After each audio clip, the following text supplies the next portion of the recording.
Welcome everybody, I'm Pastor Jeremy and this is The Next Generation.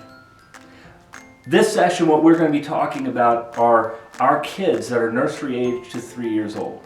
Now you might be thinking to yourself as a parent, what can I do discipline-wise? These 6 disciplines that we've talked about. What can I do discipline-wise in order to ensure that these are brought into a good foundation, even with these kids at such an early age? Well, let me tell you, first of all, as a parent, I can tell you that your example, especially during these years, are going to be the largest part of what your kids take away from, of this foundation that you're building in. We're going to look at 3 in this session of our foundational building blocks of prayer, of Bible reading, and of fellowship. And they're very, very important at this age.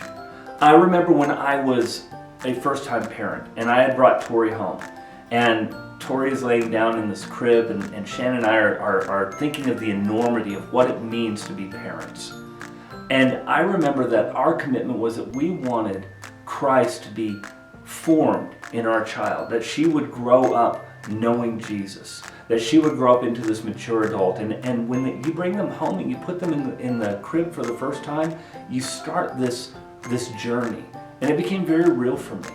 And I remember so many nights of going upstairs, laying my daughter down, and just praying as I lay her down at night, as I prayed for her and say, God, would you build this within her? Can you help her to become the young woman and the woman of God that you're going to call her to be? And I would spend almost every single night praying for those things for her. And I would do the same thing with my son. And I would do the same thing with my other daughter as they came along. And I would say as a parent, especially as your kids are nursery age in this very young age, that your prayers for them, just at their crib side, even if they don't ever notice, are so very important, because you're giving them back to God as this foundation of saying, I want my children to know Jesus Christ. As they begin to waddle and learn to talk, they're going to be emulating you. So sitting down during times of prayer at mealtime, or whenever you're praying with somebody else, is going to make a huge impression on your young children at that time. And it's so important that they see you in prayer. What's so funny is that before I was married, and when I got married to Shannon, my wife, for the first 5 years of our marriage, she would never pray out loud, which I found really, really amazing, because I wanted her to pray out loud. I wanted to be part of that spiritual life with her, and she just wouldn't. It would be a hard thing. We would argue about it a lot, and I just gave up on that at some point. And yet when she had Tori, all of a sudden, my wife, being convicted of God, started praying out loud. And her reasoning behind it was this, that when it was just me and her, and she knew that I had a relationship with God, and that I was strong in my faith with Jesus, it wasn't a big deal that she didn't pray in front of me. But when my daughter was born and she realized that she was going to be the one that gives the example for her to see, she realized she couldn't keep it in any longer. She couldn't just be her and God and this prayer kept to herself. She had to become comfortable praying in front of others so that our daughter would have an example. And that's my prayer for you, is that you start a time right now where you're thinking prayer-wise with your kids in this nursery to 3-year-old age, where they're seeing you. They see you praying for others. They hear you praying, that you're praying at their crib side, that you continue to bring them before God, that He would answer those prayers, and that you're building this strong foundation. Concerning Bible reading is pretty easy during this time. And the reason being is because as your kids are exploring and wanting to do more, you're wanting to introduce them into books, and bright and colorful and wonderful books. And there's so many great books that are out there, just like this right here, which says the story of creation. But there's so many great Bible books that are out there for our kids to see, with the colors and with the easy words and simple stories that can bring a foundation of faith for our kids. And it's so important that our kids see that some of the books that we have for them, some of the colorful books that we have, are those of faith. You can go find them down at a Christian bookstore. A lot of used bookstores will carry them, and they're really, really good. They're really simple, they're foundational, they introduce them into a lot of Bible characters, and they're a lot of fun for kids to learn. But at the same time, as that is happening with your kids, You have to make a commitment that the Bible reading, not just the fun reading from the little colorful books, but the actual knowledge of who Jesus is being built up in your life as well.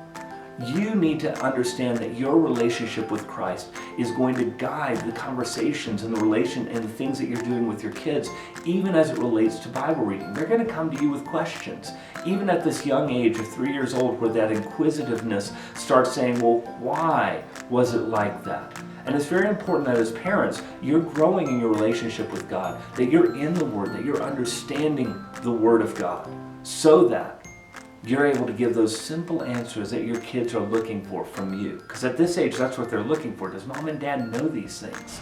They're not looking for detailed apologetics or anything like that. They just want to know, do you know mom? Do you know dad?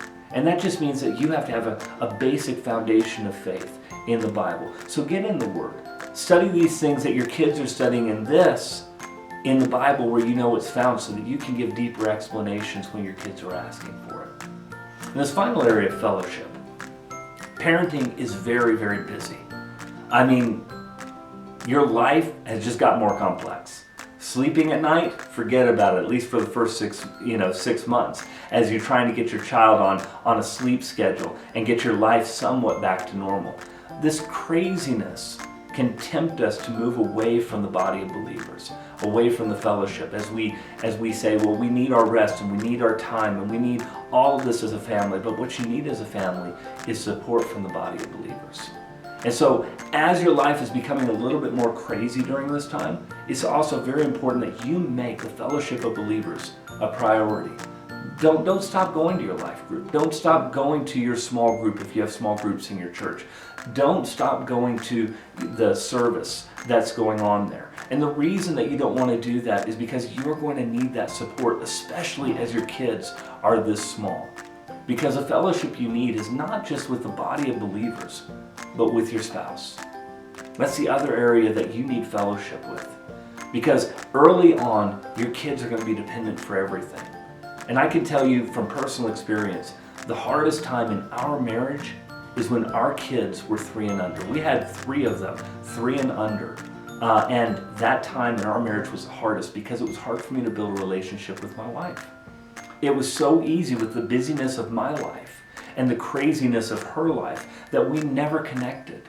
And it's so important as parents that you make sure that fellowship with one another, as well as with the body of believers, is paramount in your life. And here's where the body can come and help. Maybe you live in a town where you don't have family. Well, the body of believers is a great place for you to find people who have walked this path before you. And if you just say, hey, me and my wife need a date night, most of these people will be happy to say, I would love to take your kids. I'd love to give you that break, and not even ask for any money for it, because they understand how young families are strapped for cash. The body of believers becomes this time to support families that are struggling to have time together. And husbands, you really need to make sure that your wife has time away from the kids. And wives, you need to make sure your husband has some alone time as well. You need to build that time up and build time with one another. It's the most important thing you can be doing during this early part of the relationship with you and your kids, because it establishes a foundation. Your kids are there for you for a time. In about 18 years, you're going to be releasing them off to the world. But you, as a husband and wife, have made a lifelong commitment to one another and to God. And so you need to keep those commitments before God and before one another paramount, so that your kids see that building block. That's the most important relationship you're going to have with one another here on this earth, is with each other as man and wife. And your most important relationship overall is with God. And so you need to guard those things. And your kids will see by your example, when you say the fellowship is important because you've depended upon them during these early times, it'll make a big difference in their life later on, to see how important the body of believers is and how important a marriage is one to another. So as we talk about prayer, as we talk about Bible reading, as we talk about fellowship, it's important to understand that even at these early ages, from nursery to 3, where it might be easy in some respects and hard in other respects, we need to build this foundation for our kids. And as we do, we'll be laying good ground to build on it later as they grow up and have further questions for us. God bless you. I hope this helps you in providing that firm foundation for your children. Hey, thanks for watching. If you'd like more great content and more videos like these to help you as parents disciple your kids, subscribe to our YouTube channel. You can also like us on Facebook. Also, if there's a question that you have or a subject that you'd like to see covered in a future video, comment below on either one of these things and we will try and make sure that we cover these in a timely manner. God bless you guys, and we'll see you next time.